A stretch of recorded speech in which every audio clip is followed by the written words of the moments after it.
Já parou para pensar que só existe cultura com energia? E é por isso que a Petrobras é a maior patrocinadora da cultura brasileira. Se depender da gente, essa energia nunca vai faltar. Programa Petrobras Cultural. Mais energia para a cultura. Petrobras, líder na transição energética justa. O Brasil é a nossa energia.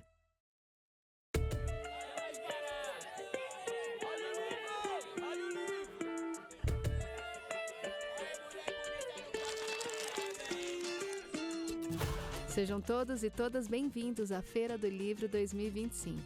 A Feira do Livro é uma realização da Associação 451, da Maré Produções Culturais e do Ministério da Cultura por meio da Lei Rouanet, incentivo a projetos culturais. Apresentador exclusivo Petrobras.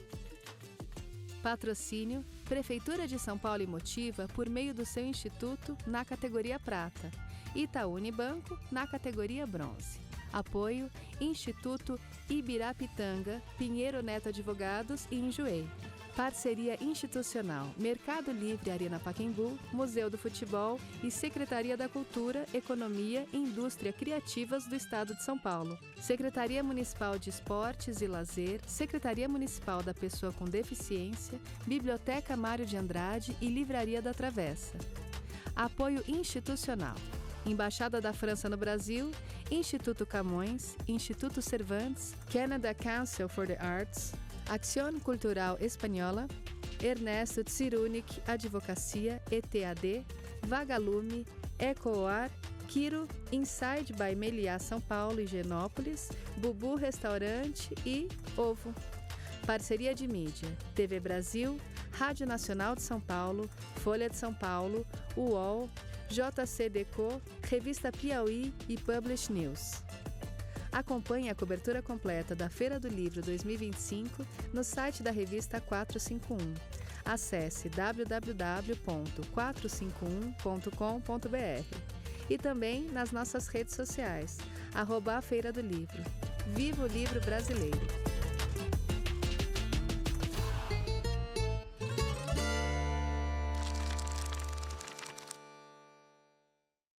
Salve, gente! Sejam bem-vindos! Sejam bem-vindos de volta ao Palco Petrobras. Eu estou muito feliz em receber vocês aqui. Queria convidar todo mundo aí que está dando um giro pela praça para chegar mais aqui no Palco Petrobras, que nós vamos ter a nossa segunda mesa do dia aqui no meio da praça pública.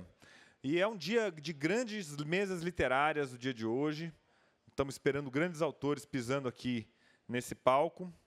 E a gente começa com uma conversa sobre um gênero que é tipicamente brasileiro, né? Tipicamente ligado ao jornalismo e tipicamente ligado ao dia a dia, ao espaço público, né? Que é a crônica, né?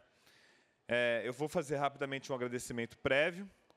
Através da Lei Rouanet, do Ministério da Cultura, a Petrobras apresenta a Feira do Livro 2025, que conta com o patrocínio da Prefeitura de São Paulo, da Motiva e do Itaú Unibanco. Agradecemos a todos os patrocinadores, em especial a Petrobras, por acreditarem, assim como nós, que a cultura move a economia. É isso, gente. Então, nós vamos falar aqui de crônica. É um assunto recorrente, não é a única mesa que nós vamos ter sobre esse assunto. Entre os gêneros literários que estão sendo trabalhados aqui na programação, crônica e poesia têm destaque em várias mesas. E, enfim, vamos entender por que agora, ouvindo os nossos convidados.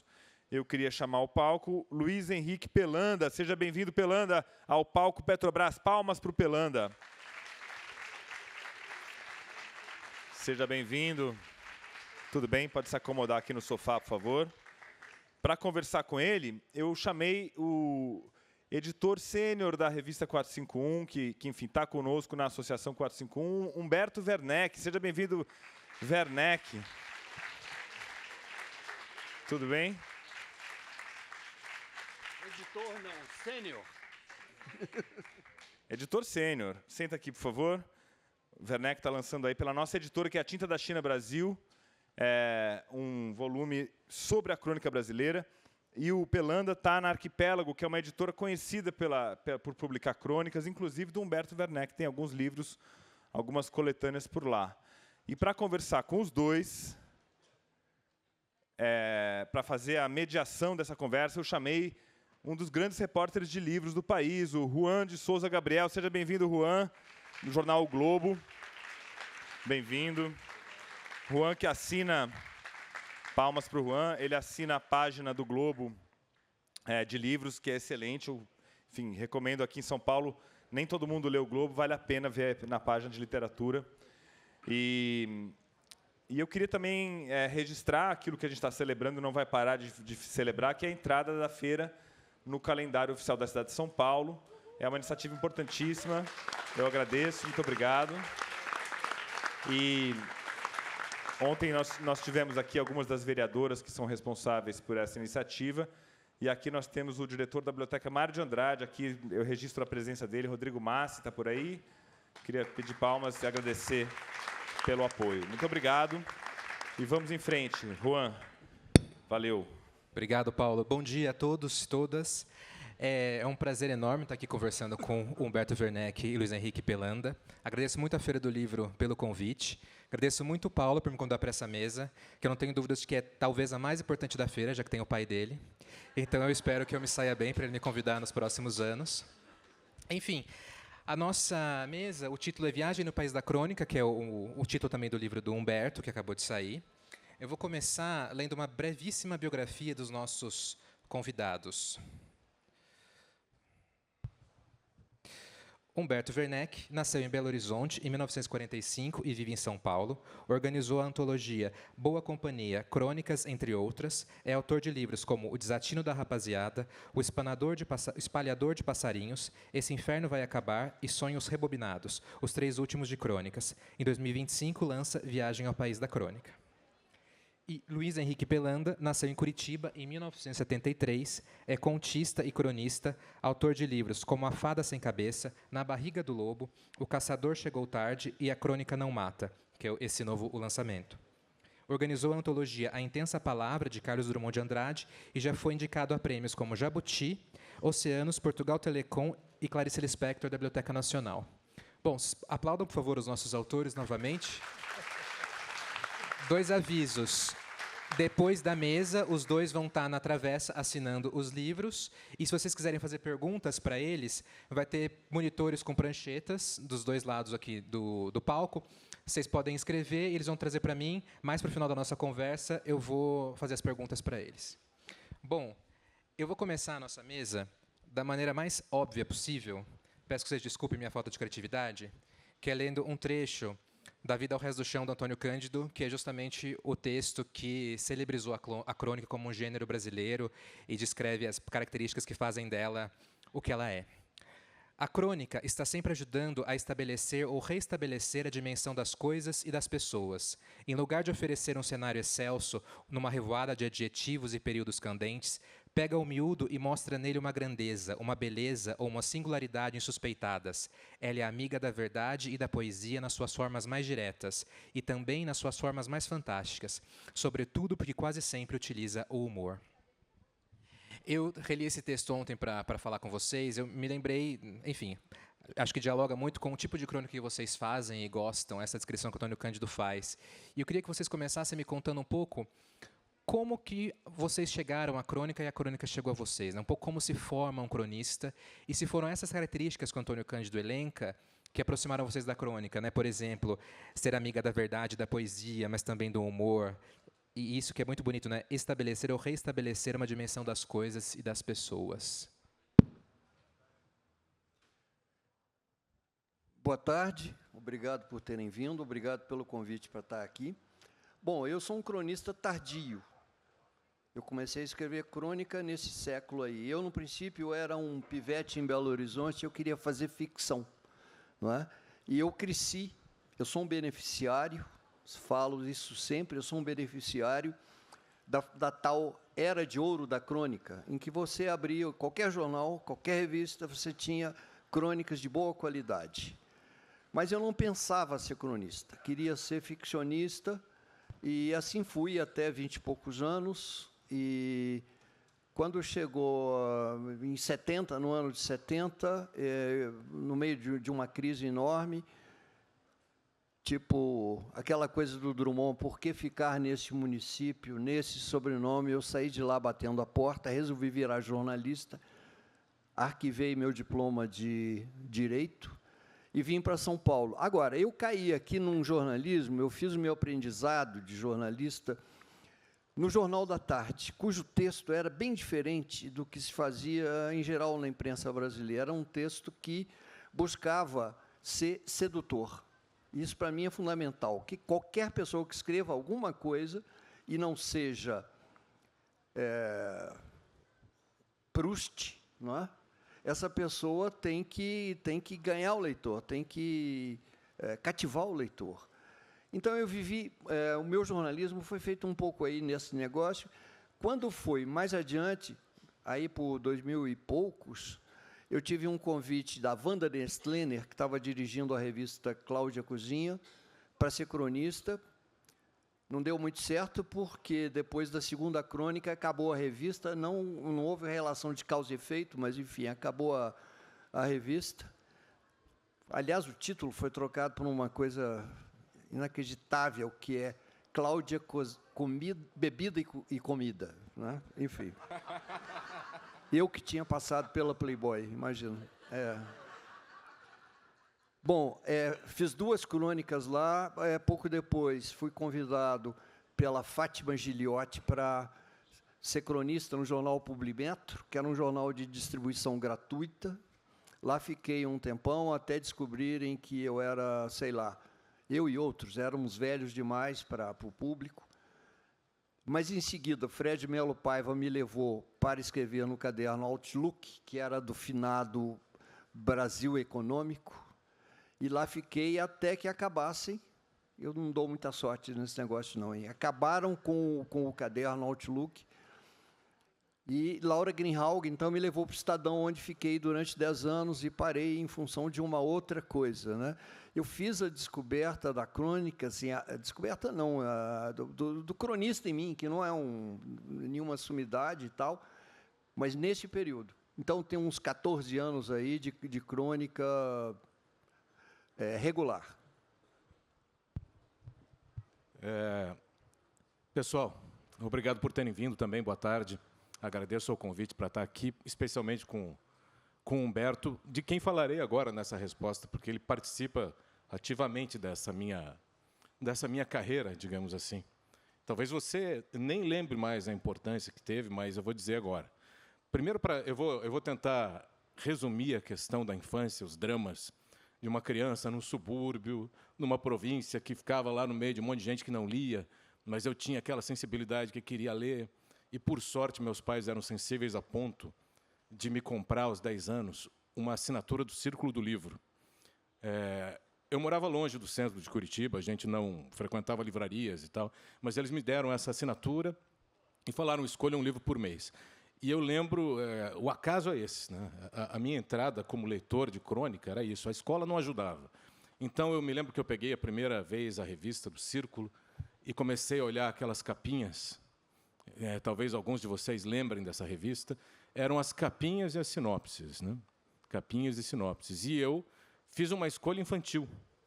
Eu vi a capinha do Ed Morte, do Veríssimo, que era aquele detetive meio caído, acima do peso, aquele chapéu, não é? Que, em vez de uma peninha, tinha uma barata, e tinha aquele trocadilho infame, mas engraçado, Ed Morte, né?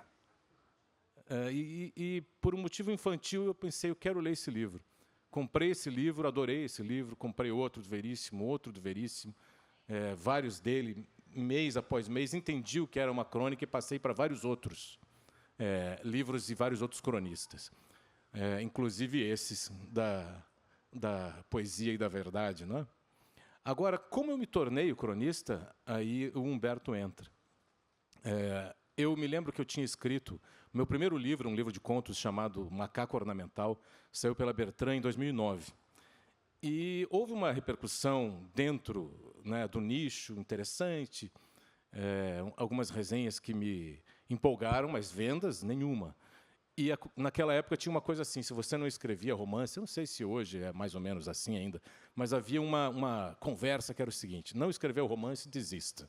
E eu me lembro que minha editora falou assim: olha, Pelanda, você já lançou agora esse livro de contos, era o seu primeiro livro, deu, né?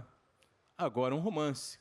E eu falei: não, mas eu não quero escrever romance, eu tenho, não tenho essa vontade. Ficou noivo, tem de casar. Não é? É isso aí. Eu fugi do altar. Eu falei: não, eu não vou fazer um romance, não quero, eu tenho fôlego para coisas curtas, né? A ideia do fôlego é engraçado, já devem ter te falado isso, né? Você vai escrever algo com mais fôlego, né? E a gente pensa assim, então eu resfolego, será? Enquanto escrevo, percebem que eu estou sofrendo? Mas então eu pensei, o que eu faço, né? Eu tinha conseguido lá uma dúzia de leitores e pensei, eu preciso me manter à tona, não posso afundar agora, depois de mais de 3 décadas tentando publicar um livro. E aí criamos, e Humberto era parte disso também, o site Vida Breve, né, que era uma espécie de uma experiência para saber o quanto as pessoas na internet, né, e a gente vinha da época dos blogs ainda, as redes não estavam, as redes sociais ainda não eram uma coisa, né, tão consolidada. A gente queria ver se o público do blog, se o público que estava na internet ia se interessar pela crônica literária, do jeito que era feita no Brasil, né, nas últimas décadas, se aquilo ia funcionar ali. Então, convidamos 7 cronistas, e cada cronista tinha o seu ilustrador. E até hoje eu não sei como ganhar dinheiro na internet, então nem pensamos nisso. Não sei se é possível ganhar dinheiro escrevendo na internet ou não até hoje. Mas ninguém ganhava nada e todos participaram da experiência. Cada um escrevia uma crônica por semana e era ilustrado pelo seu ilustrador. Então, éramos eu, Humberto, o Rogério Pereira, o Fabrício Carpinejara, a Eliane Brum, Tatiana Salem Levi, Ana Paula Maia. Esse foi o primeiro time, não é? Depois, várias outras pessoas participaram. E no primeiro mês, nós tivemos 30 mil leitores únicos. E aquilo foi um susto incrível. Enfim, continuamos. Só que aí, uma vez, tomando um cafezinho com o Humberto, ele chegou para mim e disse assim, olha, isso lá em Curitiba, você lembra disso?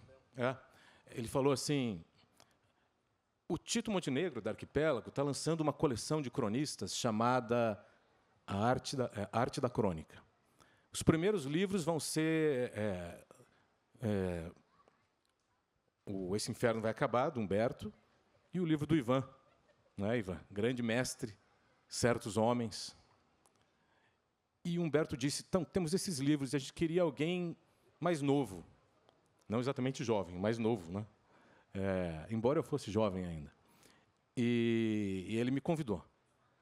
E eu falei assim, não é possível, eu só escrevi 1 ano e pouco de crônicas no Vida Breve, e eu nunca tinha pensado em publicar aquilo, em livro. E não tinha nem achado uma voz ainda para o meu narrador.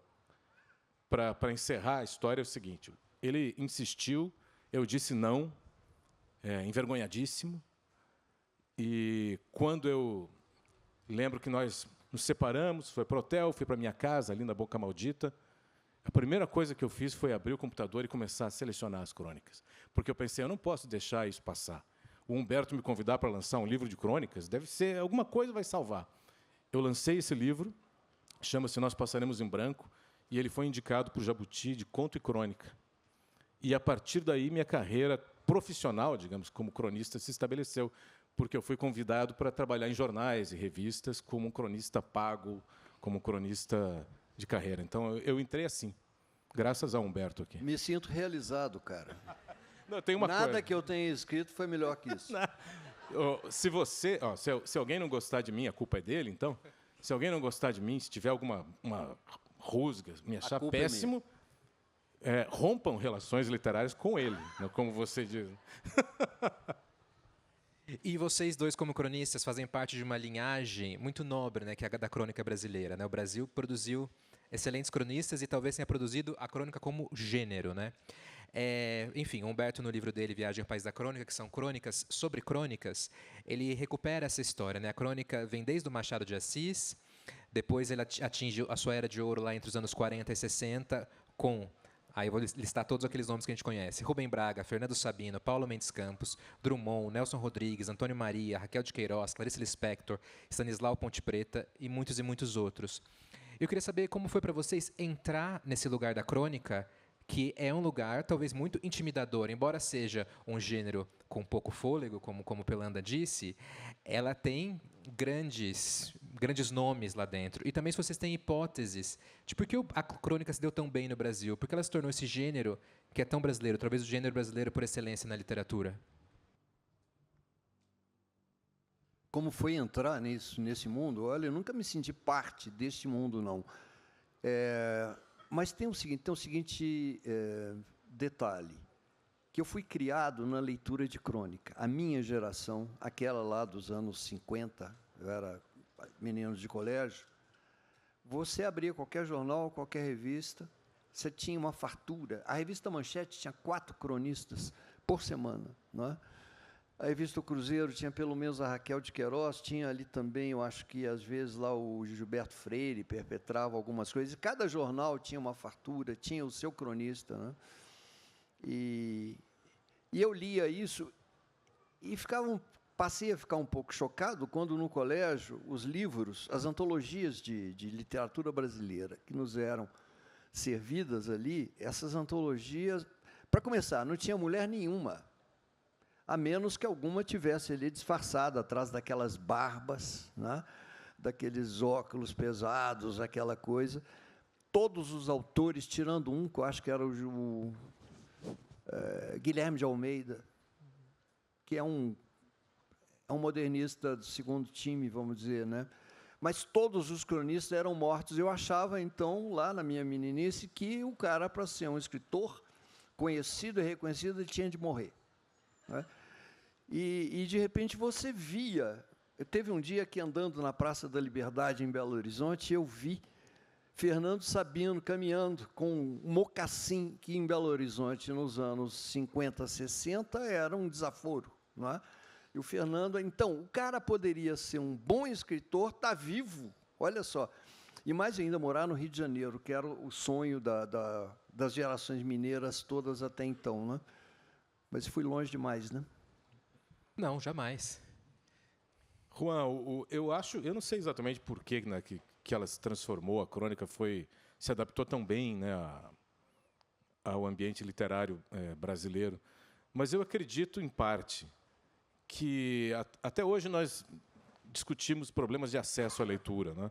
É muito difícil. Eu mesmo falei aqui, a minha família, quando eu era criança, meus pais, eles não tinham acesso a livrarias, eles não tinham nem coragem de entrar numa livraria, eu acho, porque não fazia parte desse universo, né? Você se sente... No Brasil tem uma coisa assim, né? Ninguém lê, mas existe uma ideia de que quem não lê é burro, quem não lê é inferior, quem lê é melhor e tal. Só que não se investe nisso e ninguém está lendo, mesmo as elites, se a gente pensar, elas não são leitoras, realmente. Então, eu acredito que, se a gente pensar um século atrás, isso era muito pior, muito pior. E quando a crônica chega, ela chega... digamos assim, um recurso, né? Para entregar literatura a um público não habituado a ler literatura de uma forma mais ou menos democrática, que seria a imprensa, né? Que chegaria a um público diferente, chegaria na mão da pessoa, chegaria no café, chegaria no bar. Aquilo chega como um simulacro de conversa, né? Um simulacro literário de conversa, para um tipo de leitor, ainda homem na maioria, e depois as mulheres vão começando a ler jornais também, e revistas, principalmente. Mas eu acho que aquilo primeiro se estabelece como uma possibilidade mais prática de consumo de literatura dentro de um país que não vai na livraria e não compra livro. E aí os escritores da época, eu acho que eles perceberam isso claramente, que aquilo era um lugar onde eles poderiam exercer a literatura, e eles também poderiam usar aquilo para se tornar mais conhecidos e vender livros, né, de alguma maneira. E aí, fora isso, existe também a nossa vontade, né, enquanto povo, né, de conversar e fofocar e de se sentir identificado com outras pessoas, no que as pessoas têm de mais íntimo, pessoal, né? aquela maneira que aquela pessoa percebeu aquele problema, se aproxima da minha, daí a pessoa se sente incluída. Eu acho que tem tudo isso, a conversa, a necessidade de aumentar o acesso, mas é um grande mistério, né? Porque e o Humberto sabe disso melhor que ninguém. Apesar disso, e talvez por causa disso, a crônica ainda é muito mal vista em vários ambientes, né? Sem dúvida. Olha, eu não sei por que a crônica se instalou tão bem no Brasil, né? Muita gente diz que a crônica é um gênero tipicamente brasileiro. Eu mesmo incorri nesse engano ao dar o título numa antologia de crônicas que eu fiz lá para a Companhia das Letras. Não é um gênero brasileiro, é uma coisa que, como todo mundo sabe, veio da França, trazido aí em meados do século XIX, mas se adaptou muito bem aqui ao Brasil, né? A comparação que eu faço é com o futebol. Não é? O futebol que ele chegou aqui com Charles Miller em sei lá que ano, Charles Miller, na praça onde estamos, e ele chegou aqui, ele não tinha uma cintura que o futebol brasileiro, que o futebol veio a ganhar no Brasil, né?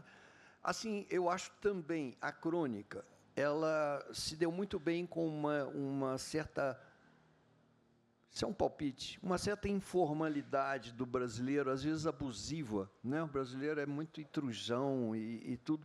E a crônica tinha um pouco esse negócio e caiu no gosto do brasileiro, né? Não sei se é isso. Inclusive, o Machado falava lá naquelas primeiras crônicas dele sobre o folhetim, que a crônica, o folhetim, se assemelhava à conversa de duas vizinhas que fofocavam sobre o tempo, sobre a vida do morador da casa em frente. Então, tinha essa associação com a fofoca, né, com a conversa que se metia realmente na vida pública e alheia, né? Olha, você citou o Machado aí, ele fala numa crônica maravilhosa sobre crônica, ele fala desse gênero que conseguiu conciliar o útil e o fútil. Eu acho que a crônica é um pouco esse negócio aí. O Drummond, que eu acho que é um cronista subestimado, em razão exatamente do enorme peso que ele tem como poeta, as pessoas não o consideram muito como cronista. Você que organizou o livro dele sabe que isso não é verdade. Mas ele usou uma expressão, uma vez que eu achei deliciosa, que o cronista é um cara que dá a impressão de estar remexendo numa caixa de achados, ou melhor, de perdidos. E é um pouco isso, é um cara que leva uma conversa. O cronista não tem, diz o Drummond também, não tem a obrigação de ser especialista em nada para escrever sobre tudo. De fato, o cronista tem essa coisa, né? Isso está um pouco hoje, talvez desvirtuado, porque é apresentado como crônica uma produção que frequentemente é artigo. Artigo bom, tá? Útil. Quando eu leio um colunista desses da imprensa brasileira, quase sempre eu tenho a ganhar. Mas, para usar também pela milésima vez uma imagem da qual me valho, esse tipo de supostamente cronista, não estou rebaixando a pessoa, não, estou só mudando de categoria. É uma outra coisa. Esse camarada é um articulista. Questão taxonômica. Pois é. Então, esse camarada, ele, para mim, ele está falando do alto de um caixotinho num canto lá no Speaker's Corner, do Hyde Park, né? E ele fala coisas frequentemente muito úteis, eu me valho disso. Agora, crônica não é. O que é crônica para mim? Bom, cada qual tem a sua crônica, né? Ninguém conseguiu até hoje definir exatamente o que é isso. Mas, para mim, a boa crônica, boa para mim, né? Claro, ela foi escrita por uma pessoa que está sentada ao meu lado na guia, ou no meio-fio, está levando uma conversa ali despretensiosa, mas muito sedutora, não é? Que, às vezes, você não saberá nem reproduzir. Tem algumas crônicas de Rubem Braga que você lê aquilo te leva a um encantamento, uma coisa, e vai você contar para o outro. O que é aquilo você não consegue? Né? Então, para mim, o cronista é esse. E tanto isso é verdade, não só para mim, como para muita gente, que, em geral, as pessoas se referem assim, ao meu cronista. As pessoas falam assim, o meu cronista. Né? E é difícil você ver alguém falar, o meu colunista de economia, não é? Ou coisa do tipo. Né? Humberto, você lembra de uma história que o Sabino contava?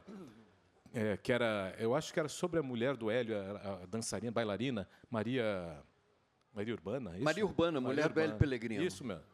Ele dizia que a Maria Urbana tinha pego a coluna dele no jornal, né, leu a crônica do dia, achou incrível a história, foi contar para uma amiga, você não acredita que eu li na coluna do Sabino hoje, conta para ela, e a amiga fala assim, mas e daí? Né?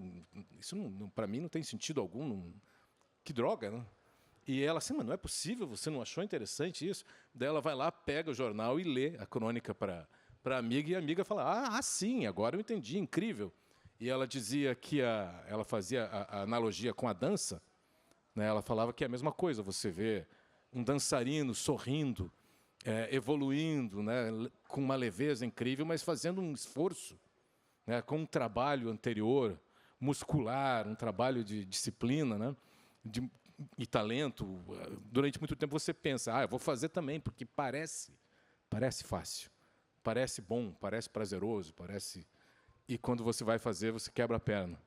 É mais ou menos isso. Olha, você pega um melhor artigo que saia sobre um determinado fato da economia, ou da política, ou da ciência, você consegue reproduzir a essência daquilo, né? Se você tiver essa capacidade, numa conversa com alguém. E a boa crônica realmente é isso. Ela não dá para você passar, tem de ser dito com aquelas exatas palavras, daquele jeito, naquele formato, daquele tamanho. Seria como, por exemplo, você contar para alguém o Grande Sertão Veredas, assim que aquilo virasse a história de um jagunço travesti, não é não? Você rebaixa a coisa ali. E a boa crônica tem essa capacidade, embora escrita, isso no passado, né? Hoje eu não sei bem como é que está isso. Às vezes escrita para o dia seguinte. Eu não me canso de imaginar a cena do Rubem Braga, lá na máquina dele, escrevendo uma crônica, o estafeta do jornal na salinha, esperando para levar aquilo lá para o Correio da Manhã. Espera aí, aguenta a mão. Batendo aquele negócio. Hoje, quando na hemeroteca digital da Biblioteca Nacional eu leio uma crônica dessa, eu vejo ali exprimido entre anúncios de coisas sem a menor importância, ou assuntos sem a menor importância, aquilo, você vê que aquilo pulsa, aquilo é uma coisa, não é deletável, é deleitável, sabe? Você lê aquilo, você vê, e está vivo aquilo. Essa capacidade, aí extrapolando um pouco, entrando na coisa da citação de gente que eu conheço pouco, mas tem uma frase do Ezra Pound, que ele fala que literatura é a notícia que continua a ser notícia. Né? Embora a realidade daquilo ali seja outra e tudo, aquilo é capaz de te encantar anos depois de ter sido feito, correndo. Aliás, se você me permite ir por um outro caminho aqui, eu acho, assim, as pessoas se perguntam, é possível escrever crônica que não seja para a imprensa com aqueles padrões muito rígidos de tamanho, não é? Quando eu escrevia no Publimetro, eram 2.000 caracteres, com espaço. Depois passou, numa outra publicação, para 4.000. Não é? E você tem um prazo para entregar, até as tantas horas do dia tal. Eu acho que isso aí é um motor que pelo menos para mim, não é? Para fazer uma comparação com alguém que realmente tem importância, o Chico Buarque, né? Chico Buarque me contou que ele entra, às vezes, no estúdio para gravar um disco, 10 faixas, ele tem 4. E o fato de estar naquela situação, não é? de ser obrigado a encher um disco, ele, mais os músicos, mais o compromisso, o relógio, aquela coisa toda, tudo isso ativa a criatividade da pessoa. Eu não fiz nada que eu considere notável, mas eu passei por esse processo inúmeras vezes, tá? De você estar escrevendo um negócio e, às vezes, você não sabe onde você vai chegar. A crônica tem essa coisa também, não sei se Ivan Ângelo concorda. Você está escrevendo, e como não é uma tese, um assunto, um negócio assim, às vezes, você não sabe. Eu me permito dar um exemplo aqui, em especial. Uma vez eu estava fazendo uma pequena crônica,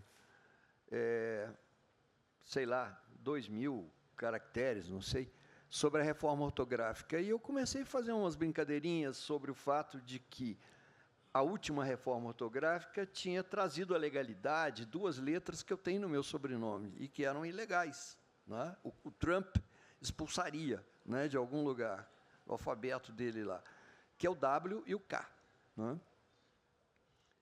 E fui escrevendo, e tinha uma coisa do trema também. Eu lamentei que o trema tivesse acabado, porque uma linguiça sem trema é menos linguiça, vamos falar claro, né? E fui fazendo essas brincadeiras, quando eu olhei, faltavam umas 3 linhas. E agora? Por que eu nasci? Sabe como? Quem me mandou eu me meter nesse negócio? Aí eu estava falando, defendendo o trema, no caso, tinha sido mantida nos sobrenomes, por exemplo, nos nomes próprios, né? Aí me veio uma frase assim, o que seria da Gisele Bündchen sem aquelas 2 coisinhas que ela tem em cima? Tá, isso não estava no programa. Não estou dizendo que é um grande achado, nada disso. Estou dizendo que a viagem, esse negócio, me apareceu na última linha, assim. Então, eu não sei se alguém senta, quem sabe eu escrevo uma crônica, sabe? Deve ter. Não faço pouco de quem funciona dessa maneira, mas até por motivos vocais eu vou parar, viu? Vocês podem ver que essa é uma crônica ao vivo. A gente está sentado quase ao resto do chão, ouvindo os cronistas falando ao vivo. Enfim, Humberto, deixa você se recuperar, que eu queria ouvir de novo a frase do Pound. Como é que é? A literatura é a notícia e continua sendo notícia. Então, isso é interessante, né? Porque a crônica tem essa capacidade meio anfíbia, né? Ela nasce no jornal diário, que tem uma data de validade, ela dura naquele dia, mas ela, ao mesmo tempo, consegue permanecer. Hoje, a gente ainda lê com prazer crônicas do século XIX, crônicas dos anos 40, 50, etc. E você também comentou sobre como hoje a gente, às vezes, chama erradamente as colunas, muitas vezes políticas, sobre a crise, etc., de crônica. E eu queria perguntar um pouco para vocês sobre a relação do cronista com a política, né, com o tempo presente. O Machado, numa crônica que você cita, fala todo mundo sobre a crônica. Todo o mundo lhe pertence, até mesmo a política. E Rubem Braga falou muito sobre política, criticava Getúlio. Raquel de Queiroz também falou muito sobre política. Mas você diz que a crônica de Senho Franzido ameaça tornar-se um furibundo editorial. Queria ouvir um pouco sobre essa relação que vocês fazem em crônica e política, e até lembrando que as crônicas do Pelanda foram escritos, esse último livro, durante a pandemia, né? É uma espécie de diário do cronista na pandemia, né? Que era um período que a gente estava entuchado de política por todo lado. Bem, eu acho que é uma diferença na maneira como o cronista aborda a política. É difícil você escrever sem você, sendo cronista, servir de termômetro do seu tempo. E a política, ela é o que move, né, a nossa vida pública, conjunta, social.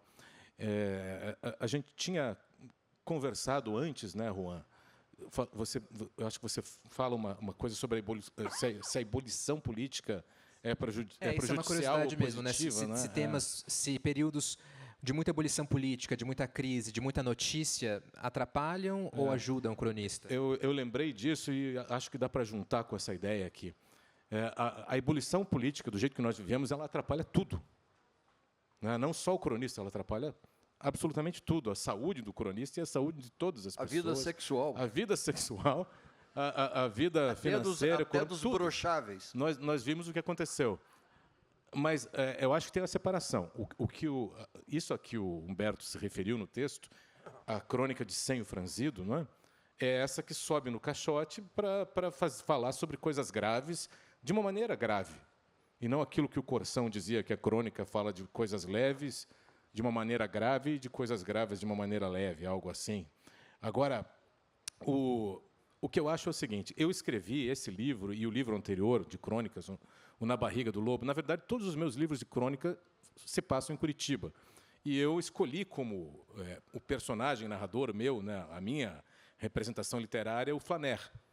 Então, eu andava pelo centro de Curitiba e, durante 15 anos, registrei as coisas, não jornalisticamente, né, claro, há muita subjetividade, há muita invenção também naquilo, mas registrei a cidade, as coisas que aconteciam na cidade durante 15 anos. E, infelizmente, Curitiba é uma cidade que, durante esse período, se transformou, de maneira absurdamente negativa, num dos centros do debate político brasileiro, por causa da Lava Jato, por causa da prisão do Lula. Quem não é de lá, quem não estava lá nesse momento, não é capaz de imaginar a toxicidade do ambiente nesses anos. E eu, durante todo esse período, sem falar nenhuma vez o infeliz nome do Sérgio Moro, ou do Deltan, ou do Bolsonaro, ou a palavra Lava Jato, sem falar nada disso, eu consegui, e lendo, digamos assim, um livro após o outro, você percebe, eu consegui, e eu, quando notei isso, me senti, de certa forma, realizado, eu consegui mostrar como a vida na rua da cidade piorou. Mariana, tudo bem? Você sabe disso. A vida piorou. Havia um ruído de ódio nas coisas que antes não havia. Antes havia angústia, havia miséria, havia desespero, mas não havia ódio. E o ódio aparece. Um ódio com uma desesperança diferente. E mesmo sem ter falado diretamente de política, nesse sentido, eu passei, de 2017 a 2018, eu precisei pedir demissão em jornal. Eu passei a ser xingado na rua. Eu passei a ser hostilizado nos lugares que eu frequentava, sem falar diretamente sobre política. Mesmo andando com as minhas filhas, as pessoas me abordavam e faziam isso. Gente me xingou de madrugada durante a pandemia, na frente do meu prédio. Gritavam na rua. E isso mostra um adoecimento incrível de uma sociedade, né, a partir dessa ebulição política, que foi, para mim, o caos. Eu acho que não me atrapalhou como cronista, me atrapalhou como tudo, mas como cronista eu consegui manter, digamos, o meu trabalho nos trilhos, apenas transformando, digamos assim, a maneira como eu escrevia. O Crônica Não Mata, que daí é sobre a pandemia em Curitiba, né? E começa com o cronista das ruas, preso em casa, e aos poucos aquilo vai se abrindo. Eu escrevi como se fosse eu publiquei no jornal Plural de lá, e escrevi como se fosse uma única crônica só da pandemia, só que fragmentada, em vários pedacinhos. Eu publicava grupos de fragmentos por semana, né, porque eu achava que não havia mais fluxo, não havia mais fluidez na vida, né? Nós estávamos presos, tanto em casa quanto nesse ringue político e totalmente, na época, desanimador, desesperador, não parecia haver saída. E esse livro buscava uma saída. Ele termina com a abertura da pandemia e a volta às ruas, que eu espero que digamos assim, continuem abertas, né? Olha, política, né? Eu desconfio que não existe nenhum assunto que não possa render crônica. Política, inclusive. Eu acho que qualquer assunto, depende da maneira como a pessoa trata aquilo. As crônicas do Drummond, muitas falam de política. Sim. De várias maneiras. Eu comecei a pensar nisso quando eu li uma crônica de um cronista do mundo da gastronomia, que se assinava Apícios, Roberto Marinho de Azevedo, escrevia no Jornal do Brasil. E esse cara, uma escrita maravilhosa, você não precisava ir ao restaurante que ele indicou, bastava você ler aquele negócio, te saciava de uma maneira. Ao contrário de tantos funcionários do garfo e faca que você vê por aí reduzindo a coisa mais gostosa a um pouco de cimento, né? Pois bem, ele fez uma crônica que eu escolhi e botei numa antologia que eu organizei para a Companhia das Letras, Boa Companhia Crônicas, que infelizmente saiu de catálogo quando o Drummond foi tirado lá da companhia. Enfim, por ter Drummond aí, o livro, embora um sucesso, não existe mais. Mas eu botei uma crônica do Apicius, e, diferentemente do que ele fazia toda semana, ele precisou fazer uma improvisação, e foi maravilhosa. Eu acho melhor do que todas as outras. Ele estava hospitalizado. Eu não sei se foi um acidente de trabalho, alguma coisa que ele comeu, não sei, mas ele estava lá hospitalizado, e ele não podia ir a restaurante, nada. Não é? O que ele fez? Ele fez uma crônica sobre a canja do hospital, e que é uma coisa absolutamente maravilhosa. Não é? Você lê essa crônica, feita lá, sei lá, nos anos 90, 80, você lê essa crônica hoje, ela tem um sabor que poucas canjas têm, né? Maravilhoso. Então, qualquer tema, depende de como você aborde, como você... Quem está dizendo isso é uma pessoa que não é capaz de tudo isso, mas, em tese, eu acho que é. Vai aparecer algum cara que vai pegar o tema mais horroroso e transformar aquilo numa coisa gostosa de ler, né? Uma coisa que tenha uma sobrevida, né? Que, embora escrita ali para circunstância, atravesse o tempo. Sim. O Humberto falou sobre como a crise atrapalha, inclusive, a vida sexual do cronista. Eu acho que esse é um gancho para uma pergunta que eu tinha anotado aqui. Dos outros, né? Claro, obviamente. Não, do leitor, eu imagino, né? Mas, Opelanda, nas crônicas dele, nesse livro, ele cunha um conceito, que é a impotência do cronista, que é uma impotência metafórica, obviamente. Mas ele diz o seguinte: em tempos de guerra, o cronista vive uma longa noite de impotência. Sonha que sua espada é de borracha mole. Quando a desembanha, expõe-se ao vexame. Em outro trecho, ele fala uma coisa parecida, outra crônica. Um escritor que enxergasse no escuro seria, no Brasil de agora, um autêntico farol. O cronista, no entanto, dispõe apenas de uma caixinha de fósforo umedecida. Lendo essas crônicas, eu pensei não tanto na questão política, que é o subtexto delas, mas também naquilo que pode uma crônica, nesse contraste entre a grandeza formal, estética que a crônica conseguiu no Brasil e a humildade que ela tem como gênero, né? É um gênero que o Humberto chama de patinho feio da literatura no livro, que não tem o destaque em festivais literários e em editoras como tem o romance, né? Se você escreve crônica, tem que escrever um romance para você. Como vocês veem essa natureza meio que dupla da crônica, né? Que consegue tantas coisas como espada de borracha com fósforos umedecidos, né? Sendo humilde por natureza? Um pouco, Juan, é uma ironia, uma brincadeira com um histórico que a crônica tem de ser esse gênero menor, incapaz, impotente. Mas há também aí uma verdade inglória. É o seguinte, eu tinha falado sobre as pessoas que me paravam na rua, me diziam, eu achava que você era um bom sujeito. Diziam assim para mim. E eu não respondia nada, eu simplesmente me afastava. Você é um vitorioso, cara, eu nunca consegui isso aí. É uma vitória de pirro, né? Foi difícil, porque eu acho que essa impotência, essa espada que na hora da luta nos falha, né? Talvez alguns de vocês já tenham sonhado com isso, quando você quer muito dar um soco na boca de alguém, no sonho, e o teu braço não corresponde, e você tem os braços moles, você não consegue buscar aquilo. Era um sonho recorrente que eu tinha algumas vezes. Mas o que eu senti que foi, eu acho que o motor dessa colocação, especificamente, foi isso. Várias pessoas que me leram durante mais de uma década, nos jornais e nas revistas da minha cidade, e que foram responsáveis com a sua leitura, né, pela minha carreira, por eu conseguir pagar as minhas contas, por eu conseguir trabalhos por fora, no SESC, nas feiras, curadorias, para eu conseguir mais contratos para mais livros, muitas daquelas pessoas que me liam e me escreviam e falavam comigo na rua, de repente se transformaram em outra coisa. Elas eram pessoas que agiam comigo de uma maneira...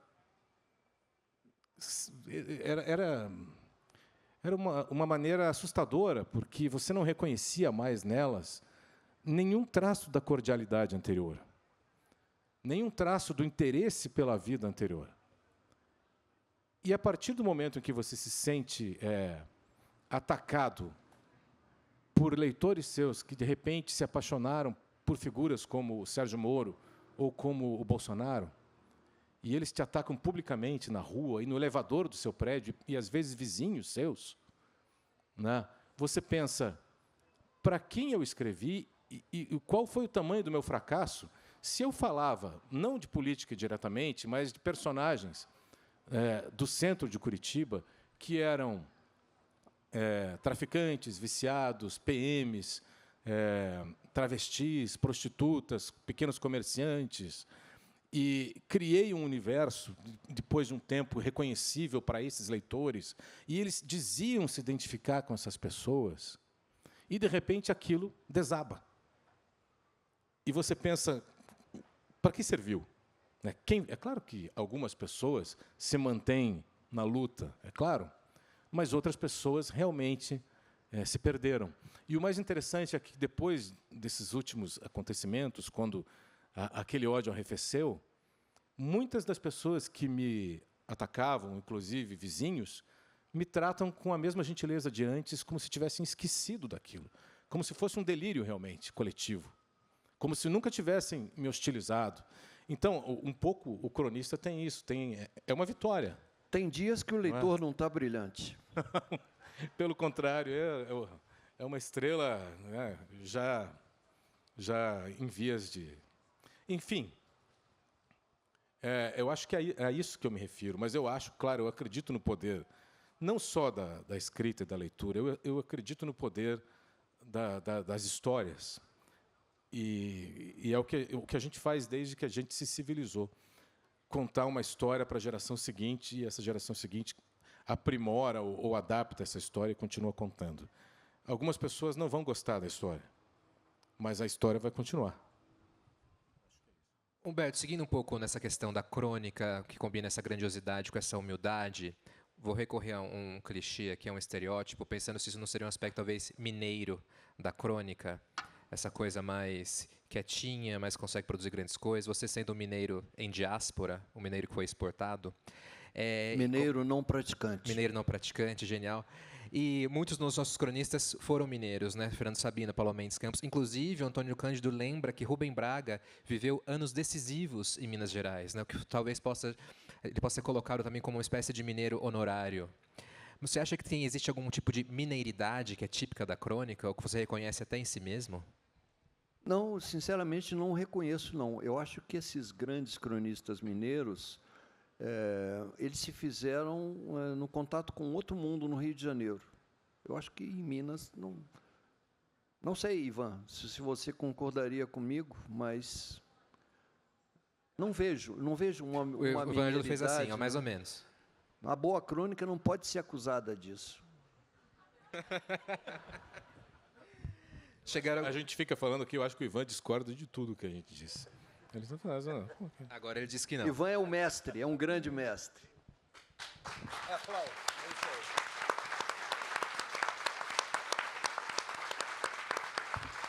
E logo, Ivan, teremos novidades. Não vamos falar nada agora, mas novidades do Ivan em breve. Aguardamos. Chegaram aqui algumas perguntas da plateia. Bom, uma delas é da Ana Luísa Martins. Ela diz assim: meu pai, Luiz Martins, foi cronista do estado de São Paulo por mais de 30 anos. Dizia que escrevia crônicas para ganhar o pão de cada dia. Esse não seria um dos motivos para ser cronista? E no livro, Humberto lembra que o Fernando Sabino tinha uma prática salutar de associar sempre literatura e dinheiro. E a crônica, né, foi um ganha-pão para muitos cronistas. Queria que vocês comentassem isso, a crônica como atividade econômica, né, e se ela ainda é Rentável, vocês ainda aconselhariam para um jovem que gosta de escrever tentar a carreira de cronista? Olha, até onde a vista alcança não é mais, não dá dinheiro, não. Quanto ganha um cronista hoje num jornal, né? Eu acho que esse caminho aí está meio fechado. O que você acha? Eu concordo. Eu acho que durante muito tempo eu ganhei dinheiro como cronista. Também eu. E foi muito interessante e incrível. Eu acho que o Luiz Martins está certo. É isso mesmo. Eu pensei que ali sim era juntar o útil ao mais útil ainda e escrever e ser pago para escrever literatura e depois lançar o livro e ser pago novamente, né, quando o livro é vendido ou adotado por escolas. A gente tem essa sorte, a gente é adotado por escolas também. E várias escolas, eu tenho a sorte também de ser lido em presídios e poder ir até os presídios e tal. Então, existem muitas atividades que são ligadas diretamente à crônica, hoje nem tanto, mas que também aumentam a sua rentabilidade, o seu faturamento mensal. E é claro que a gente gosta disso. Né? O Humberto eu sei que gosta também. Não, sem dúvida, mas hoje... Hoje eu não estou escrevendo. Por quê? Porque agora as pessoas me convidam para escrever de graça.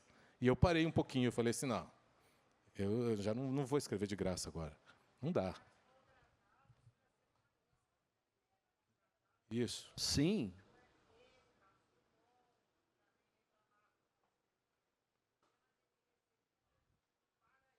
Isso. E seu pai foi um cronista magnífico lá no Estadão, LM, aquela coluna. Caiu. Eu lia muito antes de saber que nome estava atrás do L e que nome estava atrás do M ali, né?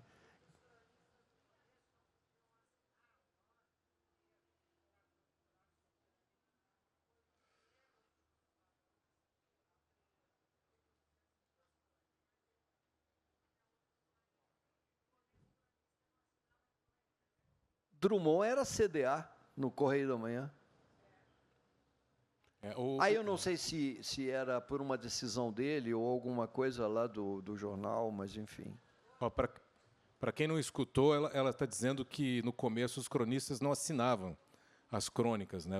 Usavam ou pseudônimos ou iniciais. Quero falar que eu uso as crônicas do Luiz Martins nas minhas oficinas, as pessoas adoram, é muito bom realmente. E uma história que me lembrou essa coisa da assinatura, tem aquela famosa carta do Fernando Sabino para a Clarice. A Clarice relutou muito para escrever crônicas, né? Demorou, foi só nos anos 60. E lá por 53, talvez, o Sabino manda uma carta para ela, ela estava em Washington, na época, e ele tenta convencê-la a escrever para a revista Manchete, talvez. Será o Cruzeiro? Não lembro. Hélio Fernandes, revista Manchete, eu acho. Não, Hélio Fernandes era tribuna da imprensa, não é, Ivan? Mas nos anos 50, será? Nos anos 50. Mas ele tenta convencê-la a escrever uma coluna chamada Carta da América, de crônicas. E ela não quer, e ele diz uma hora assim, perca essa resistência. Nós todos aqui estamos publicando crônicas, nós todos perdemos a vergonha. Ele fala exatamente, perdemos a vergonha e estamos assinando. Então, havia esse componente da vergonha de ser tido como subliterário, né? Utilitarista. Bom, na verdade, a crônica ela nasceu literalmente por baixo, né? Ela na imprensa francesa, ela ocupava o baixo da página, aquilo que se chama res do chão, rez-de-chaussée, o lugar por onde se entra, né? A crônica ela nasceu ali embaixo. E todo mundo sabe que uma coisa importante num jornal ou revista vai lá para o alto da página e não lá para os baixos. E ela, de certa forma, ela carrega esse estigma, né, da mal-nascida ou da pessoa... Mestiça, lá embaixo, assim. E tem uma coisa interessante, porque o resto do chão é o térreo. No Brasil, a gente botou o rodapé. Né? A gente deu uma baixadinha ainda mais. Né? Assim, né? Para praticar a humildade do cronista, né? Incentivar a humildade do cronista. Tem uma pergunta da Marisa, que eu vou dividir em duas perguntas. Ela conta aqui que Humberto já contou algumas vezes que os cronistas da geração de Fernando Sabino e Rubem Braga trocavam entre si velhas crônicas. Você conta essa história no livro, né, que eles, enfim, estava sem inspiração, emprestava uma crônica ali. Eu queria saber se vocês já fizeram isso, já tiveram um ghostwriter assim, ou também se vocês já fizeram um autoplágio. Pegou uma crônica, deu uma remexidinha, publicou de novo, que o prazo estava apertado. Olha, eu não fiz, não. Se eu tiver de pedir uma crônica emprestada, eu vou pedir aqui ao Pelanda, tá? Que é uma certeza de boa qualidade. Agora, de fato, eles tinham. O Fernando Sabino, a história talvez não seja conhecida de todos. Rubem Braga, Paulo Mendes Campos e Fernando Sabino, a uma certa altura, eles eram cronistas diários. Diários. E haja assunto para você escrever aquilo todo dia, né? E uma vez o Rubem Braga bateu lá na porta do Fernando, você não tem uma crônica usada aí, não? Usada, foi a palavra que ele usou. E o Fernando, que era um grande arquivista, o Fernando era um sujeito capaz de achar, isso eu vi. Qualquer papel lá nos arquivos dele, ele achava no máximo em 40 segundos. Aquela coisa e achava. E ele tinha uma crônica sobre um lugar no centro do Rio, onde se estava se servindo uma sopa por não sei que dinheiro era aquilo, um cruzeiro, vamos dizer, né? Então, entregou para o Rubem Braga, o Rubem olhou assim, mais ou menos, deu uma recalchutada, botou uns temperinhos na sopa e tal, e publicou. Passa um tempo, o Fernando é que ficou a grito. Rubem, pelo amor de Deus, você não tem uma crônica usada aí, não? Aí o Rubem procurou e falou, eu tenho essa aqui. E qual crônica era? Essa da sopa. O Fernando ficou indignado, mas logo essa, cara, é que eu tenho. Então, ele deu ali uma ajeitada e encerrou a coisa, botou assim, essa sopa vai acabar, não é? E publicou desse jeito, né? Agora, uma história bem curiosa de crônica é Rubem Braga. Rubem Braga tinha se mudado. Ele começou a carreira dele de cronista em Belo Horizonte em 32 e 2 ou 3 anos depois ele estava em São Paulo. E ele tinha uma coluna em não sei em que jornal, e um amigo tinha uma revista chamada O Governador, ou coisa parecida. E pedia a ele, poxa, você podia escrever, você é um cronista demais e tal. E tanto insistiu que o Rubem Braga resolveu. E aí comparecia com crônicas, assinadas com pseudônimo. E o cara, poxa, essa crônica é magnífica, você não precisava assinar com pseudônimo essa crônica. O que o Rubem estava fazendo? O que ele chamou de o plágio perfeito. Ele pegava as crônicas que Drummond publicava no Minas Gerais, que é o Diário Oficial de Minas, publicava sob pseudônimo Barba Azul ou Antônio Crispim. Então, ele pegava essa crônica, trazia para cá, dava uma arrumada, tirava um excesso de mineirismo que houvesse e publicava com o mesmo pseudônimo, saía aqui como Antônio Crispim ou Barba Azul, né? É perfeito. Pelanda, você já fez algum autoplágio ou pegou uma crônica de empréstimo, ou já emprestou crônica para os outros? Não, eu também não fiz esse comércio, não. Mas... Está disposto a fazer, talvez, se alguém precisar? Eu ainda... não sei, depende. Mas sabe que agora que eu me toquei essa sopa vai acabar, né? O título, e o seu Esse Inferno vai acabar. Agora que eu me lembrei o inferno acabou, será? Não, continua aí, você não está vendo? Tá certo. Mas eu já fiz um autoplágio entre gêneros. Eu já usei algumas coisas que eu escrevi em crônicas e que, quando eu estava procurando para um livro, eu olhei e falei assim, não gostei muito essa crônica não encaixa aqui no livro, mas eu posso usar num conto essa ideia. Eu já usei algumas vezes, eu tirei coisas das crônicas e ficcionalizei mais tarde, assim, isso já fiz. Mas entre colegas ainda não experimentei esse E esse sobre tipo a de falta de relação. assunto? Você já escreveu sobre a falta de assunto? Ah, só um segundo que a Marisa pergunta sobre isso, inclusive. A segunda pergunta da Marisa é sobre falta de assunto. A dificuldade com a falta de assunto e a obrigação de entregar a crônica semanal é uma tópica do gênero e que, parece, acomete todo cronista. Olha, talvez por ter sido cronista semanal, eu nunca passei por esse aperto, não é? Mas eu sei de... Isso valeria até uma publicação em separado, não é? Tem crônicas absolutamente fantásticas sobre a falta de assunto. A começar do Rubem Braga, nessa fase paulista dele lá nos anos 30, ele teve um dia, eu acho que era um carnaval, tinha enfim, um feriado, uma coisa assim, e ele estava puto da vida de ter de trabalhar nessas circunstâncias, então ele senta e começa a esculhambar o leitor. O que você está fazendo aqui? Está lendo esse negócio? E vai destratando o cara, mas de uma maneira tão especial. Você não tem o que fazer. Ele faz de uma forma tão legal que o leitor vai encantado até o ponto final. E ele termina assim, passem mal. Drummond escreveu sobre isso. Vinícius escreveu. Antônio Prata escreveu. Vários. Isso valeria um livrinho, hein? Cada um Volpato. Isso valeria um livrinho. Não é? Seja breve, seja breve. Isso é que é assunto, cara. A falta de, né?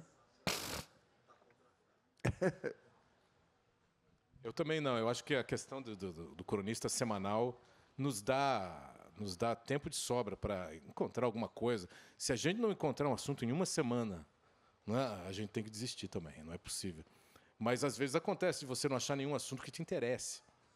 Aí eu não sei se já aconteceu com você também, Humberto, mas comigo aconteceram coisas assim. Eu tinha que escrever no outro dia, não tinha nenhuma ideia, ou as ideias todas fracassavam. Eu ia dormir pensando, alguma coisa vai acontecer enquanto eu durmo. E, às vezes, eu acordava de madrugada com uma ideia e pensava no primeiro parágrafo, anotava aquilo e, de manhã, eu conseguia escrever. Como se fosse um dispositivo de emergência ligado, porque, senão, é aquela coisa. O que acontece se você não entrega a crônica? Vai ser publicado o quê no lugar? Alguma coisa sai, mas você também sai.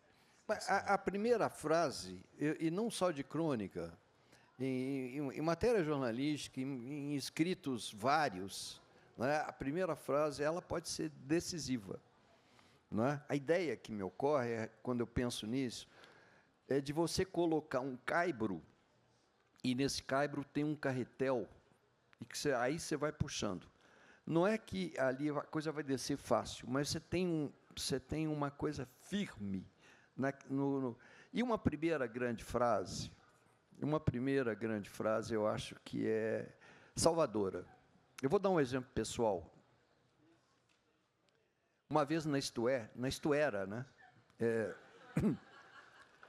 Estava fazendo uma reportagem, me mandaram fazer um perfil de José Guilherme Melchior, o grande José Guilherme Melchior, que tinha acabado de ser promovido, já fazia uns 3, 4 meses, promovido a embaixador.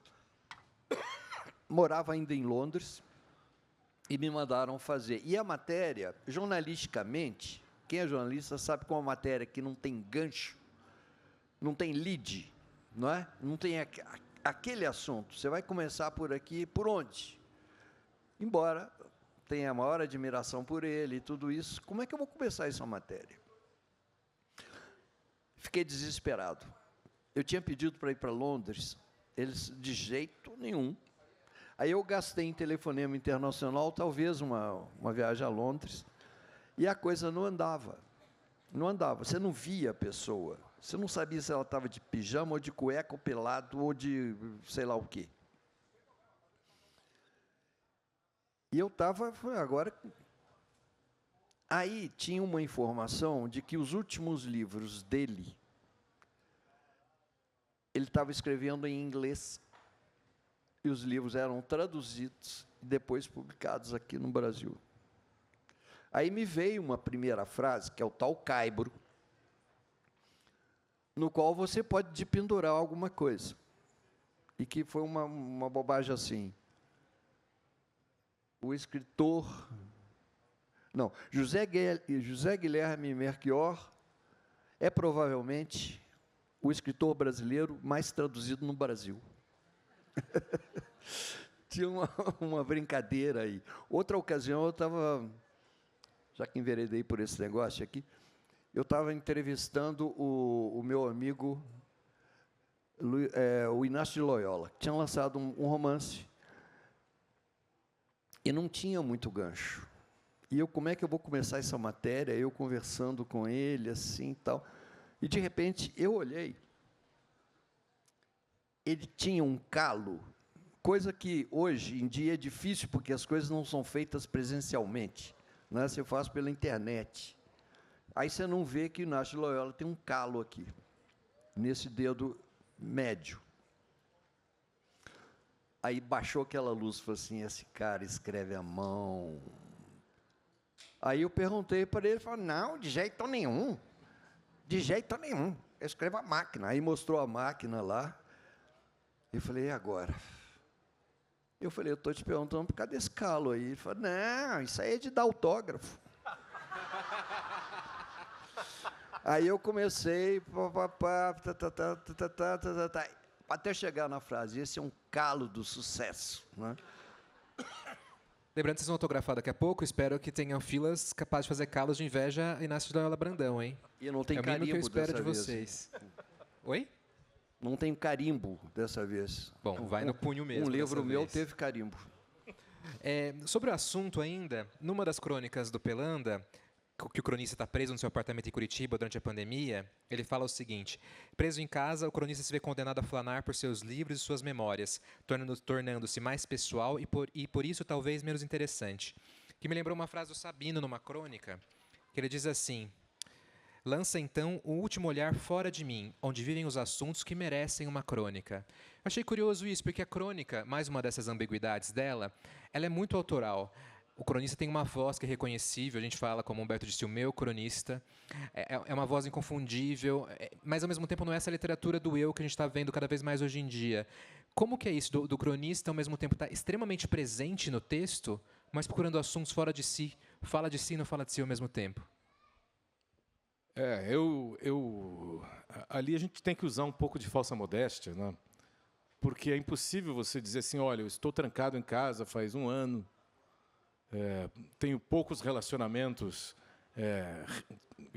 presenciais, quase não ando na rua, as ruas estão vazias, eu estou olhando aqui as samambaias, falando com as minhas filhas, e eu não gosto de expor a vida dentro da minha casa também, mas é difícil você convencer o leitor apenas falando assim, olha, eu vou falar de mim, das minhas leituras e memórias e da minha janela, e vai ser muito interessante, né?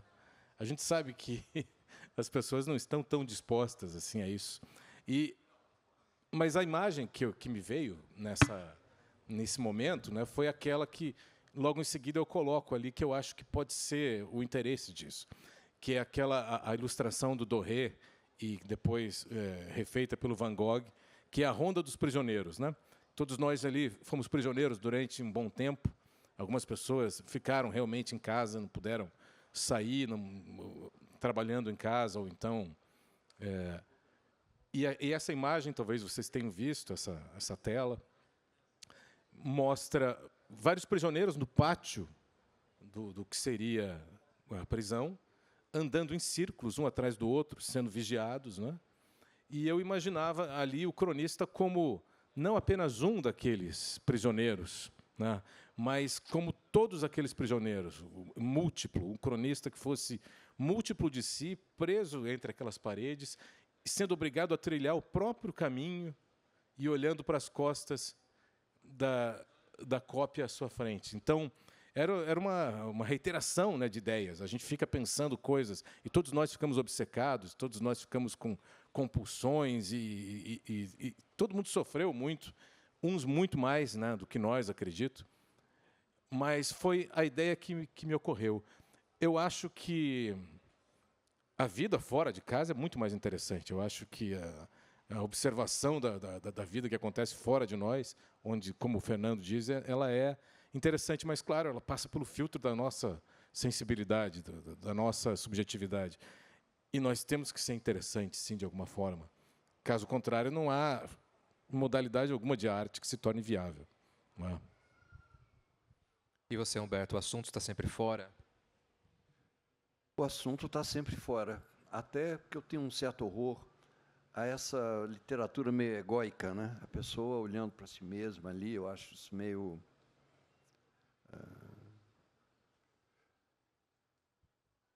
observação tem que estar, a gente tem que aplicá-la nessas horas aos outros, às outras coisas, né? E sair à rua também, isso que você não pôde fazer durante um bom tempo, né? Eu acho isso, para mim, teve uma mudança grande quando eu deixei de dirigir automóvel. Sabe? Tem uma coisa que muda, você para, você presta atenção numa coisa, na outra, você ouve uma conversa, não é? Não é que você sai por aí xeretando a vida dos outros, nem coisa assim, mas, eventualmente, sim, né? Mas, enfim, sair, cara, em todos os sentidos. Sábado, no primeiro dia da Feira do Livro, teve uma outra mesa sobre crônica, e o Fabrício Corsaletti, que também é poeta e cronista, disse o seguinte: se o Brasil fosse um país que se levasse a sério, cronistas seriam super bem editados, em todas as boas editoras, sempre. Sinceramente, 90% dos romancistas brasileiros não chegam aos pés dos melhores cronistas brasileiros. Para encerrar essa mesa com polêmica, queria que vocês comentassem a declaração do Fabrício Corsaletti. Olha, eu não sei, 90%, não é? 90%. Olha, me impressiona, de um lado, me impressiona muito o fato de que coisas escritas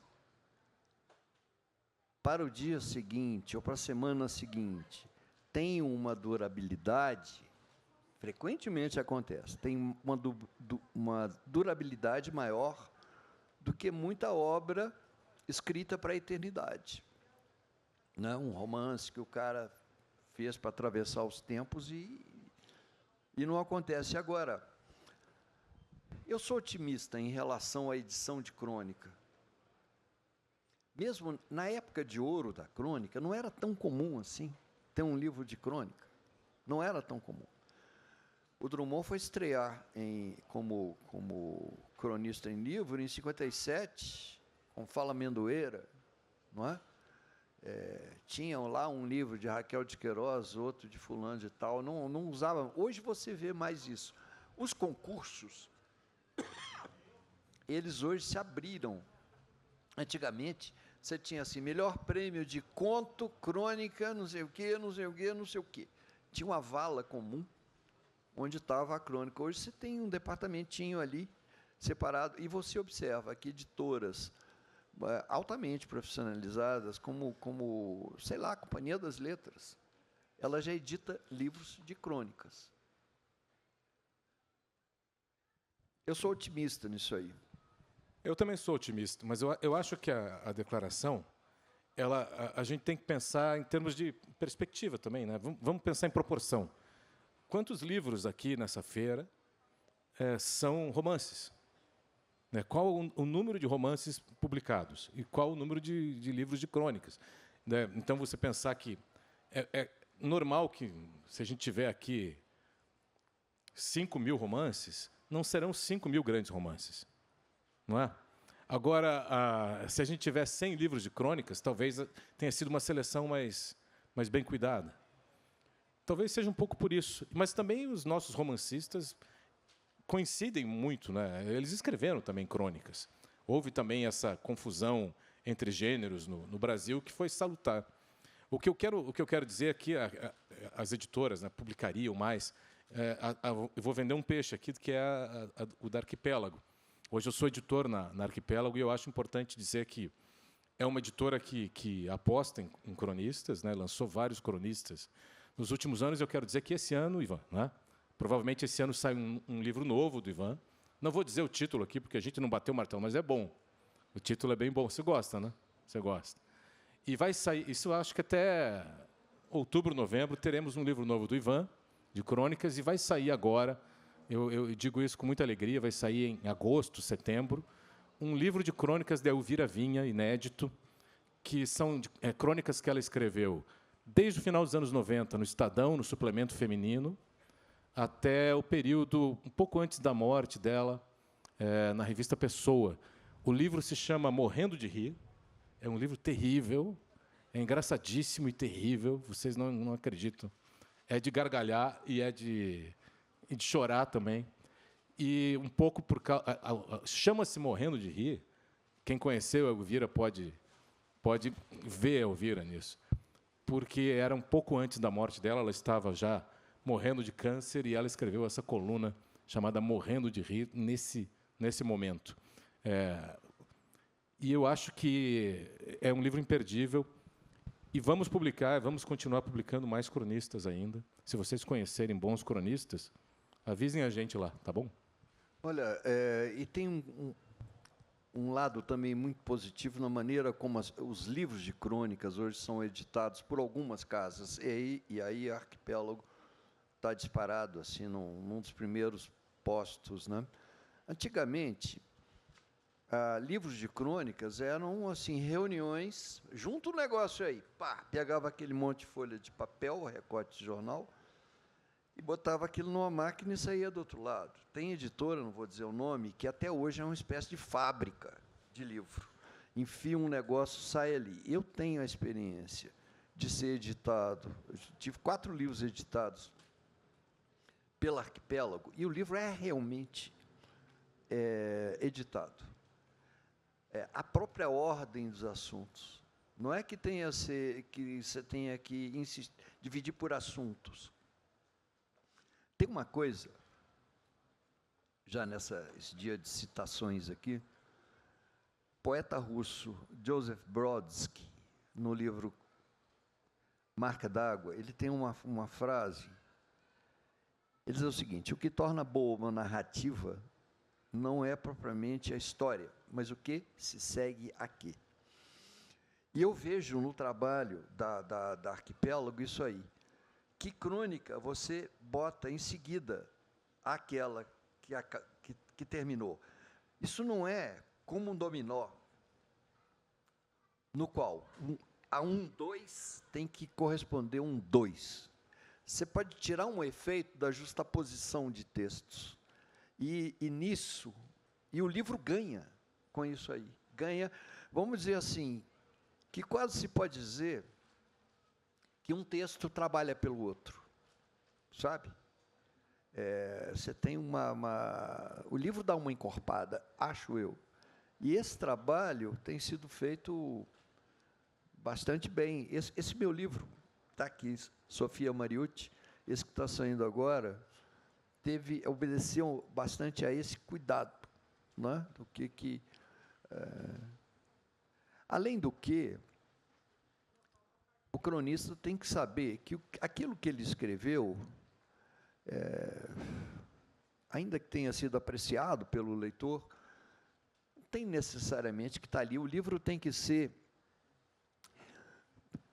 passar por esse processo que o Otto Lara Rezende chamava de despiorar. O Otto Lara Rezende é um cara que morreu reescrevendo coisas dele. Eu acho isso importante. Você volta a um recorte de jornal seu lá, não sei lá de quando, você bota aquilo, você corta o que está, palavra que está sobrando, rima ruim, ritmo ruim. Não é? Esse trabalho, eu acho que é indispensável em qualquer livro, mas no caso da crônica, é um trabalho especialíssimo a ser feito, e a crônica tem a ganhar com isso. Bom, gente, infelizmente acabou a nossa mesa. Foi um prazer imenso ficar aqui ao resto do chão com os nossos cronistas.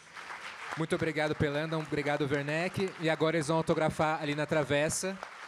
Ajudem eles a ter um calo do sucesso de invejar Inácio Loyola Brandão. Até mais. Já parou para pensar que só existe cultura com energia? E é por isso que a Petrobras é a maior patrocinadora da cultura brasileira. Se depender da gente, essa energia nunca vai faltar. Programa Petrobras Cultural. Mais energia para a cultura. Petrobras, líder na transição energética justa. O Brasil é a nossa energia. São Paulo é arte, cultura e criatividade, com mais de 200 espaços culturais da Prefeitura de São Paulo em todas as regiões da cidade. E grandes eventos, como a Virada Cultural, que em 2025 reuniu cerca de 5 milhões de pessoas. Neste ano, a Secretaria de Cultura e Economia Criativa já promoveu mais de 5 mil atrações gratuitas e 319 milhões de reais foram anunciados em editais de fomento. Isso é São Paulo, cidade de todas as artes. O brasileiro não sabe ser pequeno. É da nossa natureza mover a vida como gigantes. Por isso, a CCR, maior empresa de infraestrutura e mobilidade do Brasil, está movendo a sua marca para um novo momento. A CCR agora é Motiva. Mais do que estradas, trilhos e aeroportos movendo o Brasil. Uma marca que já nasce gigante, como você. Motiva. Você nos move.